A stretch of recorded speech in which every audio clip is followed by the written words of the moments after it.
Hello बच्चों, welcome back. अपनी electronics की 2 यूनिट पूरी हो चुकी है।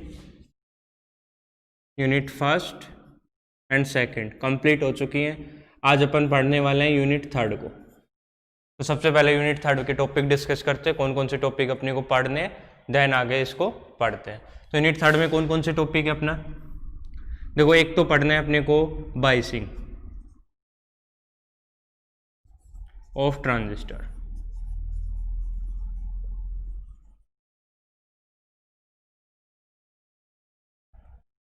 बायसिंग ऑफ ट्रांजिस्टर पढ़ना है। इसमें अपने को क्या पढ़ना है, सबसे पहले तो बायसिंग का यूज क्या है, क्यों आई है, अपन इसको यूज क्यों कर रहे हैं, पहला काम तो यही रहेगा।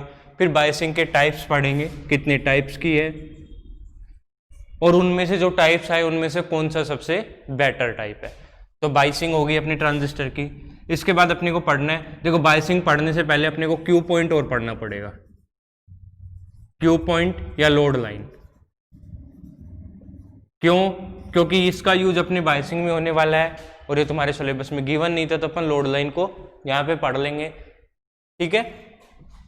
इसके बाद पढ़ना है अपने को, एक टॉपिक तो ये हो जाएगा, एक पार्ट यहाँ पे हो जाता है। पार्ट सेकंड इसका जो है उसमें अपन पढ़ेंगे एम्पलीफायर और फीडबैक। एम्पलीफायर में अपन ने आरसी एम्पलीफायर है और इसको गेन वगैरह कैलकुलेट करेंगे, कैसे गेन कैलकुलेट करते हैं। फीडबैक में अपन टाइप्स पढ़ेंगे, पॉजिटिव नेगेटिव फीडबैक जो अपन ने सुनी हुई है। फिर अपन नेगेटिव फीडबैक के यूजेस पढ़ेंगे, कहाँ यूज कर सकते हैं, कैसे यूज कर सकते हैं, और उसके एडवांटेज क्या है, डिसएडवांटेज क्या है, ये सब चीज़ अपन को डिस्कस करनी है। तो अपन शुरू करते हैं आज। सबसे पहले तो लोड लाइन पढ़ लेते हैं। लोड लाइन क्या होती है, तो हेडिंग डालो क्यू पॉइंट और लोड लाइन। क्यू बिंदु या लोड लाइन, हिंदी में यही बोलते हैं इसको, ठीक है। तो देखो इसको मैं समझा देता हूं, फिर बोल दूंगा मैं। क्यू पॉइंट का क्या है, देखो जितने भी ट्रांजिस्टर पढ़े अपन ने, 3 टाइप पढ़े थे इसके। एक तो common base CB, common collector और कॉमन इमीटर। अभिलाक्षणिक वक्र पढ़े थे। तो अगर लोड रेजिस्टेंस जुड़ा हुआ नहीं है अपने पास, लोड रेजिस्टेंस किस लिए जोड़ते हैं अपन, वी एंड आई की वैल्यू कैलकुलेट करने के लिए, कि कितना वोल्टेज आएगा आउटपुट पे, कितनी करंट आएगी, सब वैल्यू कैलकुलेट करते हैं। तो इन दोनों में अपने को वहां से क्या पता चल जाता है, रिलेशन पता चल जाता है कि ये इस पे कैसे डिपेंड कर रही है। अगर इन केस अपने पास लोड रेजिस्टेंस गिवन नहीं है तो अपन ये वैल्यू कैलकुलेट नहीं कर सकते। बट अपने को इनके क्या पता है, कैरेक्टरिस्टिक कर्व पता है, अभिलाक्षणिक वक्र पता है।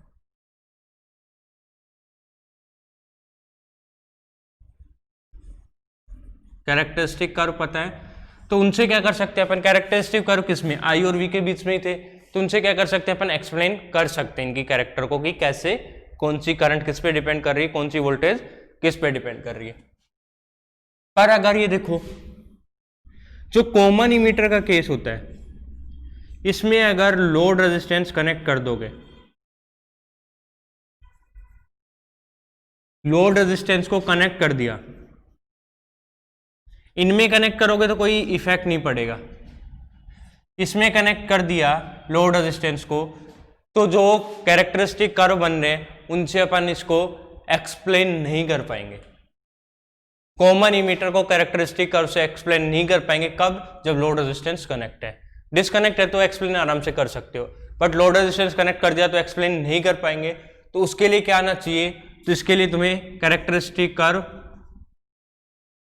प्लस ये क्यू पॉइंट या लोड लाइन, ये दोनों चीजें पता होनी चाहिए एक्सप्लेन करने के लिए।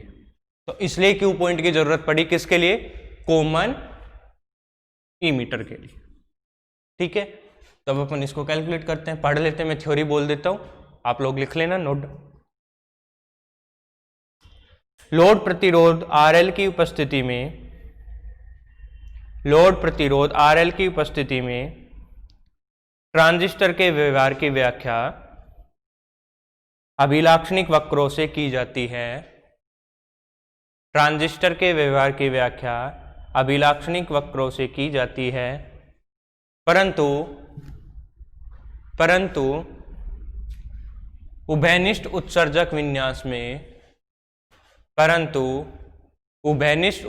विन्यास में यदि लोड प्रतिरोध जोड़ दिया जाए तो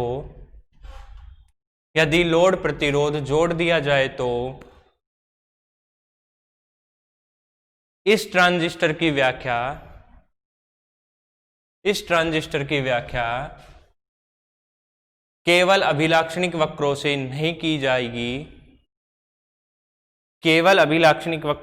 नहीं की जाएगी, इसके साथ साथ लोड लाइन का पता होना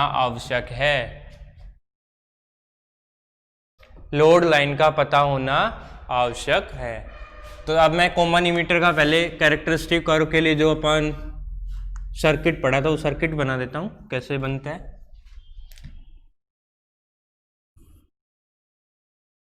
कॉमन इमीटर बनाने अपने को, ये लो।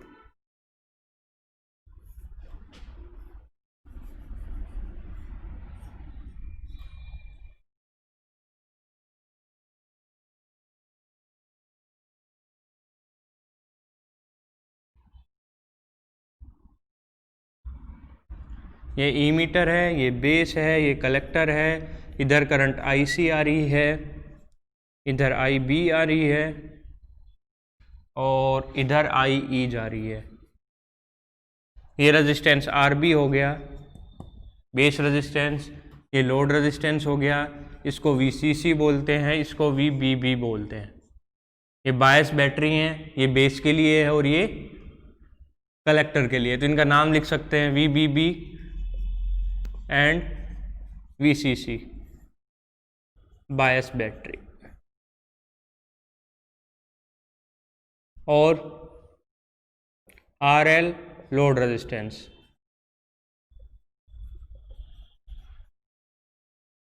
या लोड प्रतिरोध। अब देखो इसके अलावा एक वोल्टेज यहाँ पे भी होती है, मैंने पहले भी बताई थी। ये वोल्टेज कितनी होती है? VCE। एक वोल्टेज यहाँ पे भी होती है, ये होती है VBE। इन दोनों टर्मिनल पे बेस और इमीटर के अक्रॉस जो वोल्टेज है वो E है। ये कौन सी है? VCE। और इनके बीच में देखोगे B और C के बीच में तो वो आएगी VBC। अपने को अपन ये यूज करनी है, तो ये क्या बन गया? अपना डायग्राम बन गया। अब देखो आगे लिखो, जब निवेशी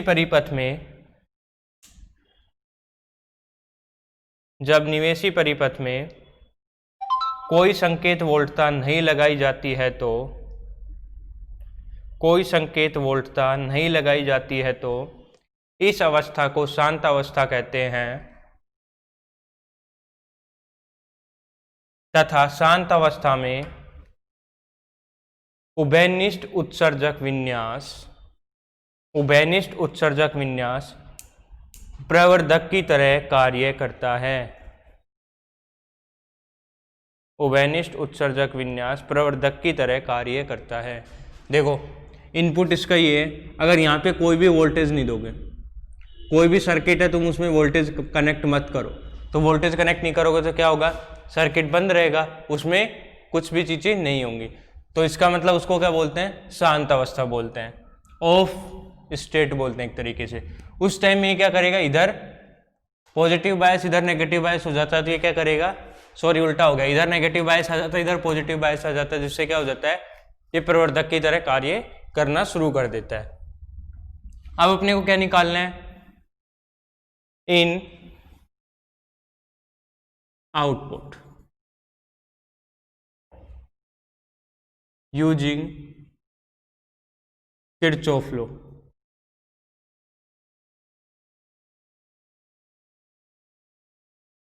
आउटपुट पे किरचॉफ का नियम लगाओ, तो किरचॉफ का नियम कौन सा? सेकंड लॉ लगाना है, KVL लगाना। किरचॉफ वोल्टेज लॉ, किरचॉफ का वोल्टता नियम, या जिसको पास नियम भी बोलते हैं। तो उसके लिए क्या करोगे? इसमें मान लो ये क्या हो गया? नेगेटिव से पॉजिटिव चल रहे हैं, तो क्या लिख देंगे? VCC। ये क्या आया? पॉजिटिव से नेगेटिव उल्टा आ गया, तो इसका मतलब माइनस ICRL। और ये वोल्ट तो आ गई। ये भी देखो क्या आएगी, पॉजिटिव इसका ये टर्मिनल मानते हैं, नेगेटिव ही मानते हैं अपन, तो पॉजिटिव से नेगेटिव क्या आ रहा है, देखो करंट एंटर हो रही है, इसका मतलब पॉजिटिव पार्ट होगा, पॉजिटिव से नेगेटिव आ रहे हो तो minus V C E equal to 0। यहाँ से आई सी आर एल की वैल्यू कितनी आएगी, V C C minus V C E, और आई सी की वैल्यू कितनी आ जाएगी, V C C divided by R L minus V C E divided by R L. ये क्या आ गया अपने पास, आई सी की वैल्यू आ गई। देखो कोई भी न्यूमेरिकल है ना, उसको किरचॉफ का सेकंड लॉ ऐसे ही लगा दिया करो, ऐसे आई सी की वैल्यू निकाल सकते हो, आई बी की वैल्यू निकाल सकते हो, या कोई भी वैल्यू कैलकुलेट कर सकते हो। ठीक है, इसको इक्वेशन नंबर 1 बोल दो और लिखो इसमें आगे समीकरण 1 सरल रेखा y equal to M X plus C का रूप है, y equal to M X plus C का रूप है यदि y equal to I C व x equal to V C ई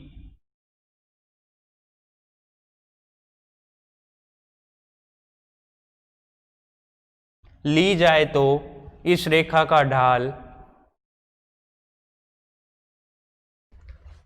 देखो y इक्वल टू क्या ले रहे हैं, आई सी ले रहे हैं, x इक्वल टू क्या ले रहे हैं अपन, वी सी ई ले रहे हैं। तो इस इक्वेशन को समीकरण 2 और समीकरण 1 को कंपेयर कराओ, इसमें y इक्वल टू कितना है, आई सी है, ठीक है आई सी हो गया, ये प्लस सी की वैल्यू हो गई, ये क्या हो गया c हो गया, और एक तरीके से ये क्या हो गया, ये नेगेटिव साइन है बीच में, ये एम एक्स की वैल्यू हो गई, x कितना है, वी सी सी है, तो m की वैल्यू कितनी आ जाएगी, सो m स्लोप जो ढाल बोलते हैं -1/r, ये ढाल की वैल्यू आ गई m इक्वल टू -1/r। और अंतःखंड जो c बोल रहे हैं, c को क्या बोलते हैं, अंतःखंड बोलते हैं, इंटरसेक्शन पॉइंट, इंटरसेक्ट बोलते हैं, तो c इक्वल टू कितना आ जाएगा, ये रहा V C C divided by R L.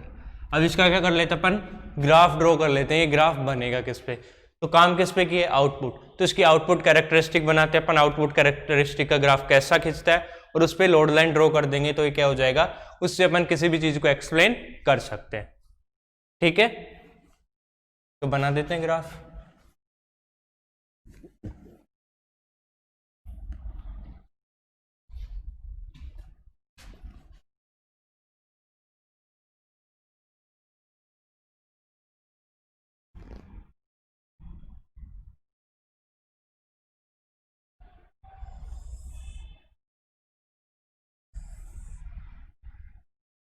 ये देखो ये ग्राफ है आई सी और वी सी ई, ये किस पे है, आई ई इक्वल टू कॉन्स्टेंट है इसके लिए, सॉरी आई बी, आई तो काम ही कर रहे हैं अपन, आई बी कॉन्स्टेंट रहेगी जो इनपुट करंट है, तो 0 माइक्रो एम्पियर, इसकी आई बी है 50 माइक्रो एम्पियर, इसकी आई बी लिख दो 100 माइक्रो एम्पियर। ठीक है, और ग्राफ ड्रॉ कर दो, ये लो, ऐसा नहीं बनेगा, ये देखो ये जहां से टर्न होनी शुरू होती है ना, या अप्रोक्सीमेट उसके पास से निकलता है, तो ऐसा कुछ बनेगा इसका ग्राफ, ये वाला ग्राफ बनता है। ये वैल्यू कितनी हो जाएगी, देखो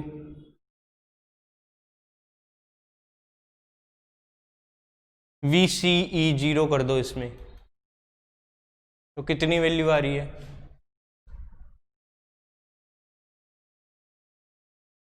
ये तो आ जाएगा वी सी सी के बराबर, और ये किसके बराबर आएगा, सॉरी आई सी 0 होगा यहाँ, वी सी ई 0 नहीं होगा, तो आई सी इक्वल टू 0 कर दो, तो वी सी ई किसके बराबर आ रहा है, वी सी सी के, और यहाँ इस पॉइंट पे क्या हो रहा है, वी सी ई 0 है, तो ये कितनी आ जाएगी, V C C divided by R L, ये पॉइंट। ठीक है, ये वी सी हो गया, और अब क्यू पॉइंट क्या होंगे, ये जो पॉइंट किसी भी लाइन को काट रहा है, इसके जो कोऑर्डिनेट आएंगे वो क्या कहलाएंगे, क्यू पॉइंट। ये निकाल दो चाहिए निकाल दो, ये जो कहलाएंगे ये क्या कहलाएंगे, क्यू पॉइंट कहलाते हैं। जहां पे भी ये इंटरसेक्ट कर रही है वो कहलाएंगे क्यू पॉइंट। तो लिखो, लोड की उपस्थिति में आईसी व वीसीई में के विभिन्न मानों से लोड की समीकरण संतुष्ट होनी चाहिए, मतलब अलग अलग वैल्यूज के लिए ये समीकरण वैलिड होनी चाहिए। लोड लाइन निर्गम अभिलाक्षणिक वक्रों के, लोड लाइन निर्गम अभिलाक्षणिक वक्रों के जिन बिंदुओं पर काटती है वे उसके लिए विभिन्न आईबी के मानों के संगत, विभिन्न आईबी के मानों के संगत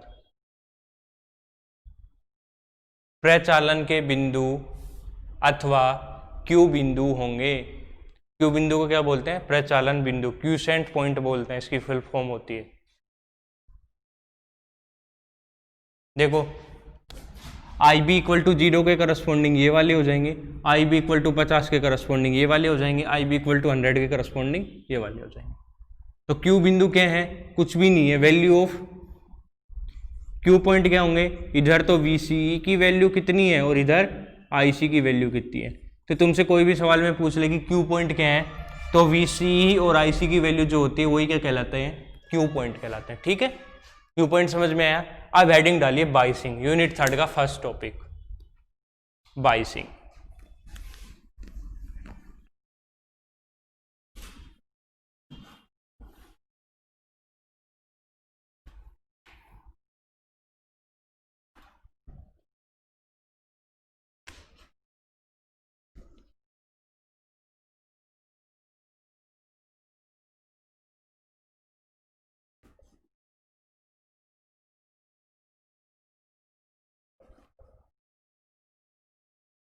देखो सबसे पहले तो इसकी ज़रूरत क्या आई, कैसे आई, क्यों आई, मैं ये सब चीज़ें बता देता हूँ। देखो जो करंट होती है ना, अपन कैसे एम्पलीफायर के रूप में यूज करते हैं ट्रांजिस्टर को, तो क्या करना पड़ता है, जो फर्स्ट वाली अपना जंक्शन बन रहा था, कौन सा जंक्शन था, बेस इमीटर जंक्शन, वो क्या होना चाहिए था, फॉरवर्ड बायस में, और बेस कलेक्टर जंक्शन जो होना था वो रिवर्स बायस में होता है। बट जैसे ही ट्रांजिस्टर का टेम्परेचर इंक्रीज होना शुरू होता है तो इसकी जो करंट होती है वो ट्रांजिस्टर की जो करंट होती है वो टेम्परेचर पर डिपेंड करती है। तो जैसे ही टेम्परेचर इंक्रीज होता है वैसे ही क्या होगी, करंट की वैल्यू बढ़ जाती है। करंट कौन सी की वैल्यू बढ़ेगी, आईसी जो करंट होती है उसकी वैल्यू बढ़ जाती है, और उसकी वैल्यू बढ़ जाती है जिससे क्या होंगे, क्यू पॉइंट डिस्टर्ब हो जाएंगे। जो अभी अपन ने क्यू पॉइंट पढ़े थे वो पॉइंट क्या होंगे, डिस्टर्ब होंगे। क्यों, क्योंकि वो आईसी पे डिपेंड कर रहे थे। वो पॉइंट जैसे डिस्टर्ब हो गए तो स्टेबिलिटी खराब हो जाएगी अपने ट्रांजिस्टर की, और स्टेबिलिटी खराब हो गई तो अपने को कैसा डिवाइस चाहिए, स्टेबल डिवाइस चाहिए जो अच्छे से काम करे और बट हाई टेम्परेचर पे काम करे। और हाई टेम्परेचर पे ये क्या हो रहा है, अनस्टेबल हो रहा है, जिस वजह से क्या कर रहे हैं अपन, बाइसिंग यूज करेंगे, जिससे क्या होगा, ये हाई टेम्परेचर पे काम करना शुरू कर देगा। तो बाइसिंग क्यों आई, टेम्परेचर इफेक्ट की वजह से आई, हटाएंगे कैसे वो आगे पढ़ेंगे। तो पहले क्यों आई, होती क्या है, ये सब थ्योरी लिखवा देता हूं मैं, समझा तो मैंने दिया है कि क्या होती है। ठीक है, तो थ्योरी लिख लो। ट्रांजिस्टर के प्रचालन के लिए, ट्रांजिस्टर के प्रचालन के लिए उत्सर्जक आधार संधि पर अग्रदिशिक बायस, उत्सर्जक आधार संधि पर अग्रदिशिक बायस तथा संग्राहक आधार संधि पर, तथा संग्राहक आधार संधि पर पश्च बायस होना चाहिए।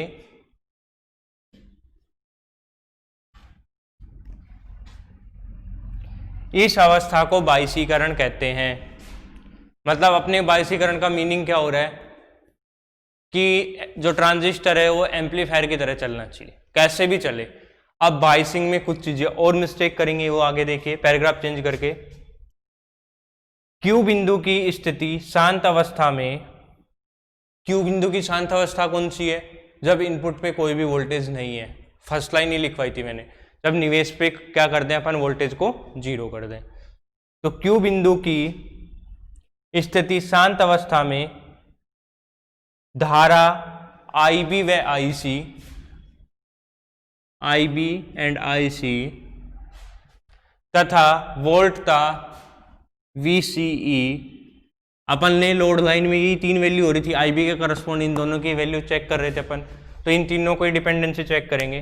VCE निर्धारित कर देती हैं IB IC, लिखो आगे IB, IC व VCA के ये मान उपयुक्त बायसीकरण द्वारा प्राप्त किए जाते हैं। ताप वृद्धि के साथ साथ ट्रांजिस्टर में आवेशवाहकों की ऊर्जा में वृद्धि होती है, आवेशवाहकों की ऊर्जा में वृद्धि होती है, जिससे ट्रांजिस्टर के प्रचालों के मान बदल जाते हैं, जिससे ट्रांजिस्टर के प्रचालों के मान बदल जाते हैं, अर्थात ट्रांजिस्टर के प्रचाल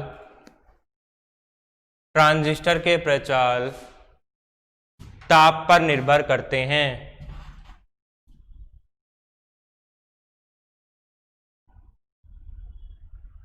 ठीक है, तो बायसीकरण की जरूरत कहाँ आई? इस टेम्परेचर इफेक्ट को हटाने के लिए क्या करना है अपने को? बायसिंग यूज करनी है। तो लिखिए टाइप ऑफ बायसिंग, बायसीकरण के प्रकार। इसमें फर्स्ट लिखिए नियत बायस,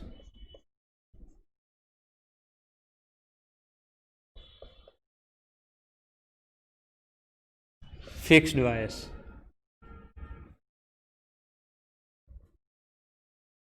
ठीक है। इसमें क्या होता है, जो अपन इनपुट देते हैं ना, जो बेस पे इनपुट कनेक्ट कर रहे हैं, वो बिल्कुल वैल्यू फिक्स रखता है, इसलिए इसका नाम फिक्स्ड बायस कर दिया। वो कभी चेंज नहीं होगा। उसके लिए कौन सा रेजिस्टेंस कनेक्ट करते हैं, कैसे कनेक्ट करते हैं, वो अभी देख लेते हैं अपन। इसका डायग्राम बना लीजिए पहले।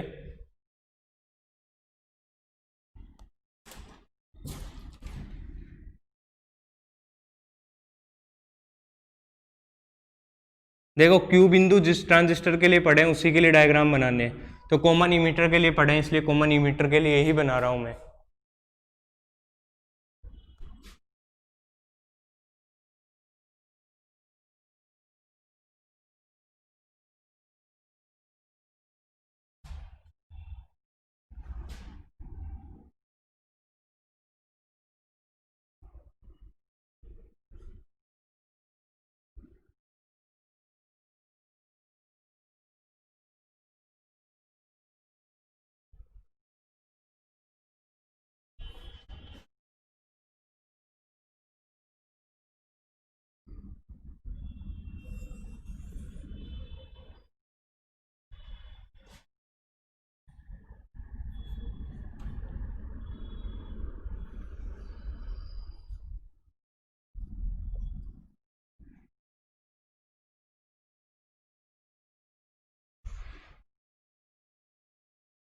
ये देखो, ये RB है, ये RC बोलते हैं। ये कैपेसिटर कैस्केडिंग के लिए लगाए जाते हैं। वो आउटपुट ले रहे हैं तो ये कैपेसिटर वैसे कोई काम नहीं आएंगे, जैसे तुम DC एनालिसिस करोगे हट जाते हैं।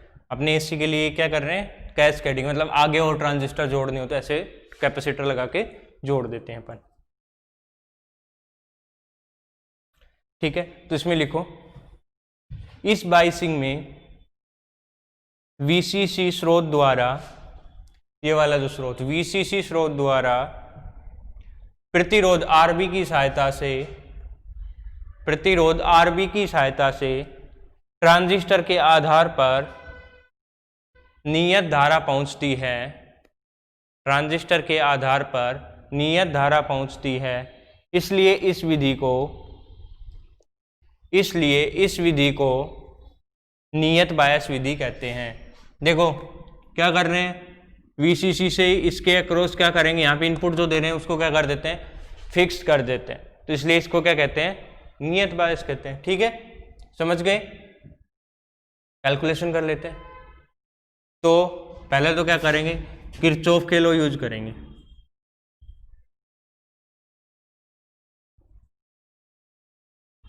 Using Kirchhoff voltage law. तो वोल्टेज लॉ कौन से अपना, वही लूप लगा दो। तो पहले इनपुट पे कर देते हैं, निवेशी। तो निवेशी के लिए मैं इक्वेशन लिखता हूं, देखना कैसे लिखी मैंने।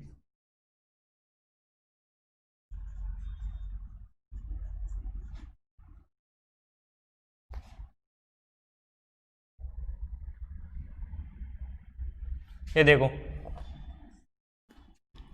इनपुट, इसको यहां से हटा के यहां लगा सकते हो तुम। तो कैसे बनेगा इसका अप्रोक्सीमेट डायग्राम, देखो ऐसा कुछ बन जाएगा। यहाँ पे कौन सा है, VCC कनेक्ट है, ये RB हो गया, इसमें से करंट IB फ्लो हो रही है, और बस इतना सा है। और यहाँ पे कौन सा वोल्टेज गिवन है, ये वाला VBE।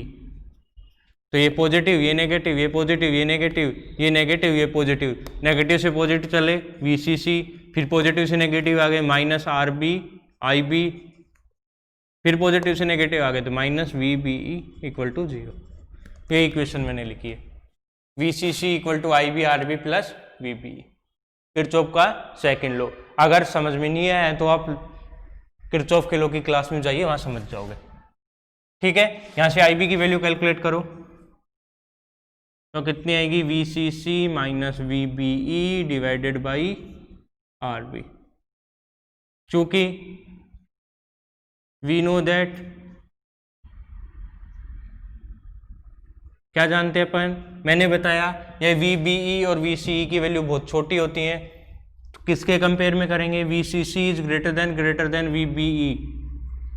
सो IB की वैल्यू कितनी आ जाएगी, VCC डिवाइडेड बाई RB। देखो VCC एक्सटर्नल वोल्टेज कनेक्ट कर रहे हो, फिक्स रहती है, अपने हाथ में रहती है कितनी फिक्स देनी है, और RB एक्सटर्नल रेजिस्टेंस कनेक्ट कर रहे हो, ये भी फिक्स होता है। सो यहां से value of IB input current is constant, या फिक्स हो गए एक तरीके से। तो अपने क्या हो गया, अपने फिक्स बायस हो गया। अब दूसरी बात क्या होती है, ये लोड लाइन को भी सेटिस्फाई करना चाहिए।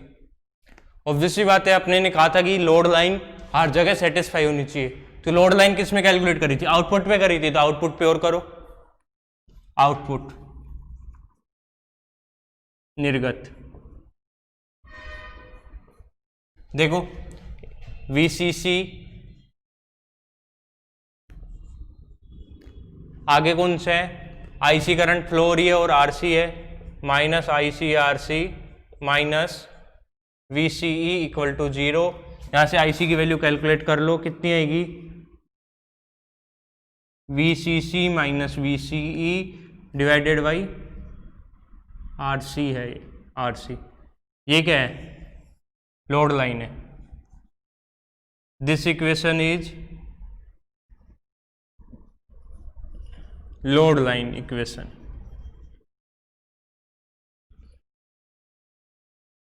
अपन ने पीछे निकाली, उसमें भी यही निकली थी, यहाँ पे निकाली, इसमें भी यही निकले। इसका मतलब अपने सर्किट सही है, जो भी काम किया अपन ने वो सब सही किया है। तो क्या हो गया, ये क्या हो गया, फिक्स्ड बायस हो गया। बट इसमें क्या होगा, ये देखो ये टेम्परेचर पे डिपेंडेंसी दिखाएगा, ये VCC, ये देखो VCE देखो टेम्परेचर पे डिपेंडेंसी दिखाएगा। अब अपने को क्या करना है, इस VCE फैक्टर को और हटाना है। तो ये वाला बायस इतना अच्छा नहीं होता, तो इसके नेक्स्ट जो बायस आएगा वो ज्यादा अच्छा होता है। तो लिख लो इसमें,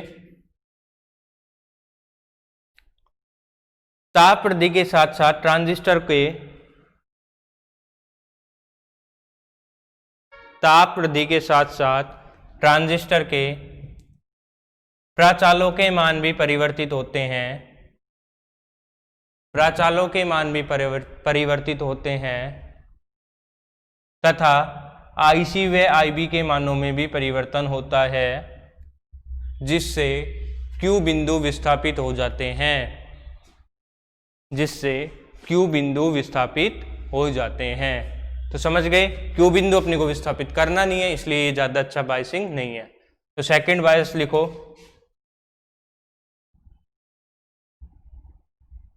स्वतः बायस, सेल्फ बायसिंग,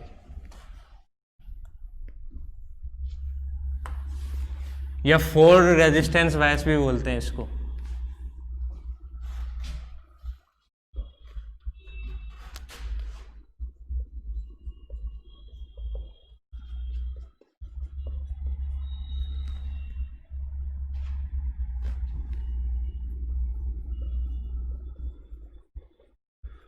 या फोर रेजिस्टेंस बायस।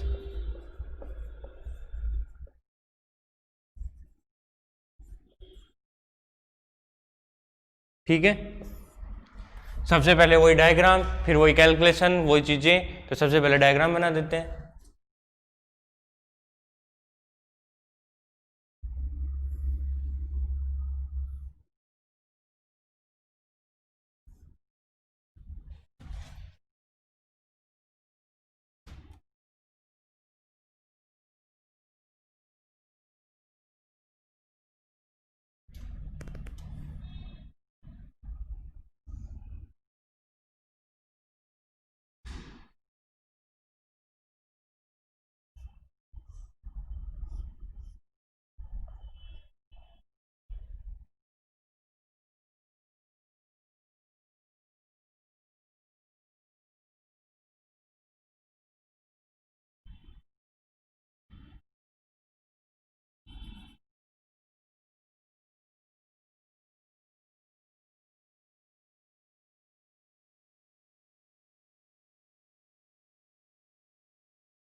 ये लो, फोर रेजिस्टेंस क्या बोलते हैं, 1 2 3 4। पहले वाले में नहीं थे 4, इसमें 4 रेजिस्टेंस, इसलिए इसका 4 रेजिस्टेंस नाम दिया हुआ है। सेल्फ मीटर क्यों है ये भी पढ़ लेते हैं। इसका सबसे पहले तो अपन को क्या बनाना है, तुल्य परिपथ बनाते हैं। इसका दूसरा परिपथ कैसा बनेगा, देखो इस वाले को अपन को सोल्व कर देना है, तो मैं बना देता हूं।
ये देखो ऐसा बनेगा इसका।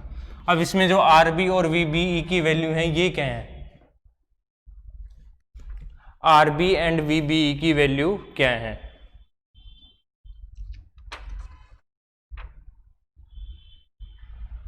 तो लिख लो ये भी क्या है। पहले तो कुछ थ्योरी लिख लो। इस बायसीकरण अवस्था में प्रचालन बिंदु Q पर ताप का प्रभाव नगण्य होता है। प्रचालन बिंदु Q पर ताप का प्रभाव नगण्य होता है। इस परिपथ में 4 प्रतिरोध R1, R2, RC and R E के जाल द्वारा स्वतः उत्सर्जक बायस प्राप्त किए जाते हैं, स्वतः उत्सर्जक जाल प्राप्त किए जाते हैं। बैटरी वीसीसी के द्वारा संग्राहक को पश्चिम बायस में रखा जाता है। बैटरी वीसीसी के द्वारा संग्राहक को पश्चिम बायस में रखा जाता है। प्रतिरोध आरई के द्वारा ऋणात्मक पुनर्निवेश दिया जाता है तथा यह उत्सर्जक पर निवेशी परिपथ के तुल्य अग्रबायस को घटा देता है, तथा यह उत्सर्जक पर निवेशी परिपथ में तुल्य अग्रबायस को घटा देता है।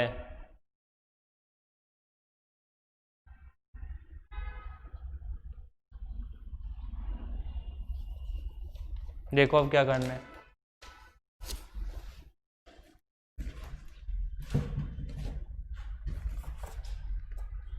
देखो क्या लिखा अपन ने, आई के द्वारा नेगेटिव फीडबैक दे रही है, यहाँ आएगा तो यहाँ पे क्या करेगा, ये नेगेटिव फीडबैक लगेगी। तो ऑब्वियस सी बात है, पॉजिटिव पहले था, नेगेटिव बाद में दे रहे हो उसको एक्स्ट्रा, तो टोटल ओवरऑल कमी आ जाएगी।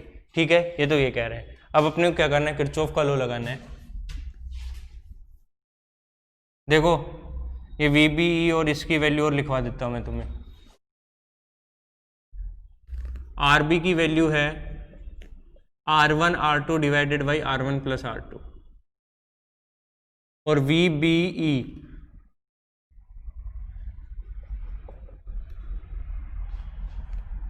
ये देखो, ये वैल्यू मैं कहां से निकाल रहा हूं, थेवेनिन इक्विवेलेंट है ये।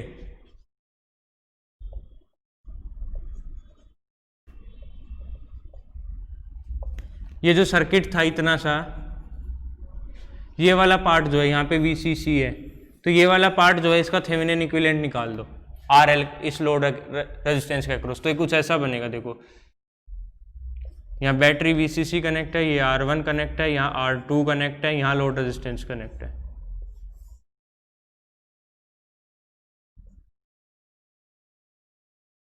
इसके अक्रॉस क्या कर दो, थेवेनिन इक्विवेलेंट बना देना, और ये वैल्यू अपने आप आ जाएंगी तुम्हारे पास। ठीक है,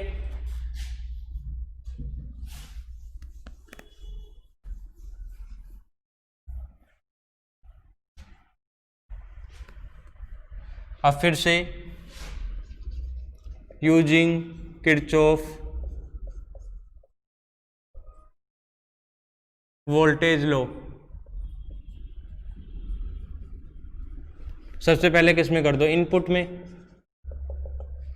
तो ये इनपुट रहा, इसमें कर दो। देखो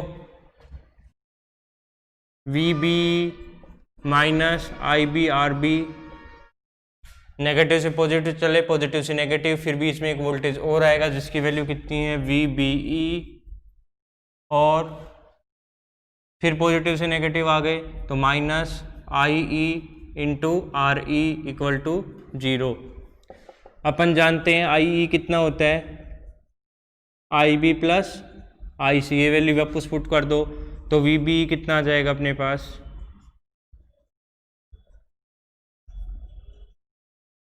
सॉरी ये VBB है,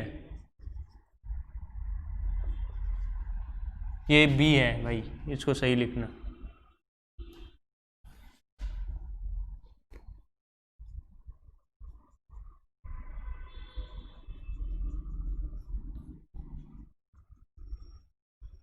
अपने को किसकी वैल्यू चाहिए, IB की वैल्यू निकालनी है, तो निकाल लो इस इक्वेशन को यूज करके। कैसे निकालोगे,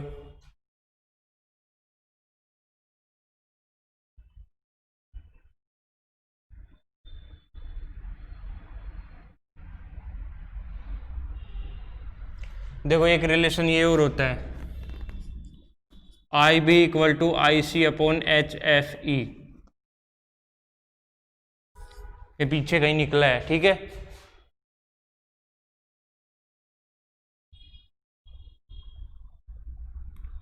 ये सब वैल्यू पुट कर दो इसमें, तो यहाँ से कितना बनेगा, V B B minus V B E equal to I B R B, ये इधर ले लिया मैंने, minus I B, sorry plus हो जाएगा, आई सी की जगह क्या रख दो, ये वैल्यू रख लो।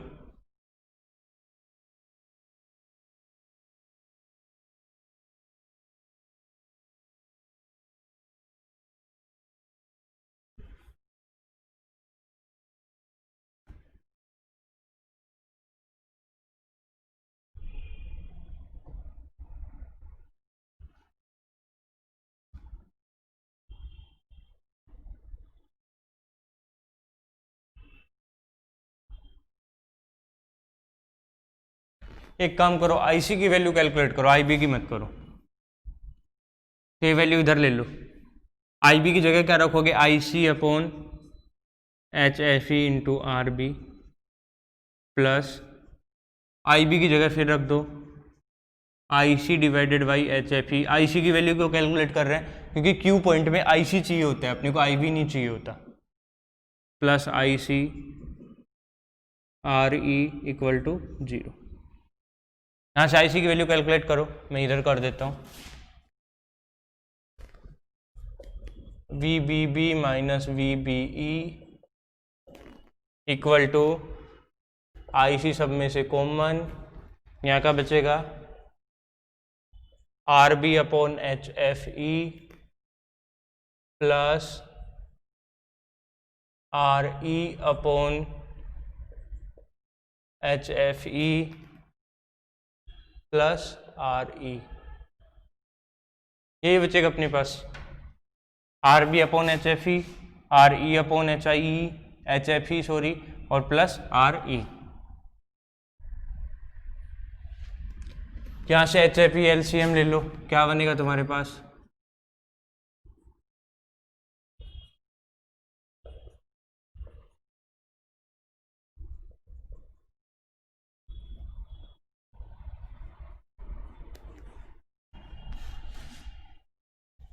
यहाँ से वैल्यू कैलकुलेट कर दो आई सी की, तो कितना आ जाएगा, H F E V B B minus V B E divided by this quantity R B plus R E common ले लो, 1 प्लस एच एफ ई, यहाँ से मैंने आर ई कॉमन ले लिया तो 1 प्लस एच एफ ई, ये बन गया आई सी की वैल्यू।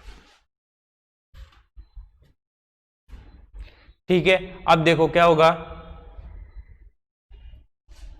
एच एफ ई भी टेम्परेचर पे डिपेंडेंट है, ये वाला भी टेम्परेचर पे डिपेंडेंट है, तो ऊपर जितना टेम्परेचर से घटा या बढ़ा नीचे वाला उसको कैलिब्रेट कर देगा, उतना ही नीचे वाला भी घटेगा या बढ़ेगा तो आपस में क्या कर लेंगे, कंपनसेट कर लेंगे, तो टेम्परेचर पे डिपेंडेंसी बहुत कम हो जाती है क्यू पॉइंट की। ठीक है,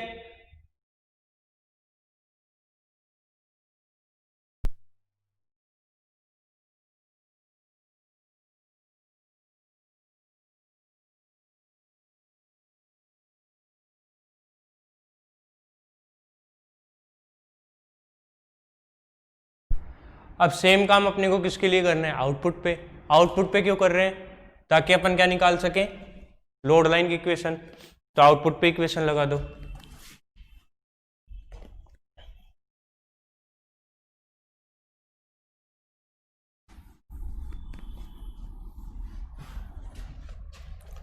आउटपुट पे देखो क्या आएगा, V C C equal to I C R C plus V C E plus I E R E, solve कर लो।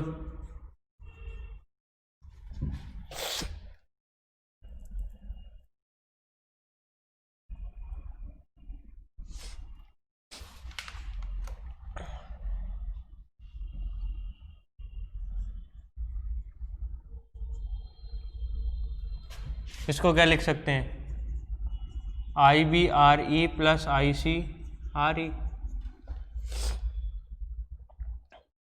आई बी की वैल्यू क्या कर दो, नेगलेक्ट कर दो, क्यों, क्योंकि अपन जानते हैं बेस में बहुत कम चार्ज न्यूट्रल होते हैं, तो in compare this value neglect कर सकते हो, तो वी सी सी की वैल्यू कितनी आ जाएगी,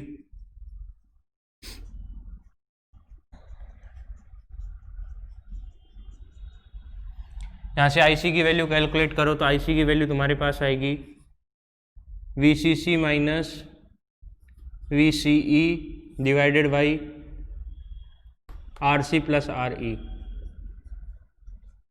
देखो ये भी लोड लाइन जैसी इक्वेशन है, बस उसमें यहाँ पे क्या हुआ करता था, आरसी हुआ करता था, अब क्या आरसी प्लस आर ई आ गया, टोटल रेजिस्टेंस आर बोल सकते हैं। तो स्लोप चेंज हो गई, इसका मतलब क्या हुआ, इसकी टेम्परेचर पे डिपेंडेंसी हटी है, कुछ ना कुछ चेंजेस हुए हैं। तो ये क्या हो गया, ये बाइसिंग खत्म अपनी। और देख लेता हूँ मैं कोई टॉपिक हो बाइसिंग का तो।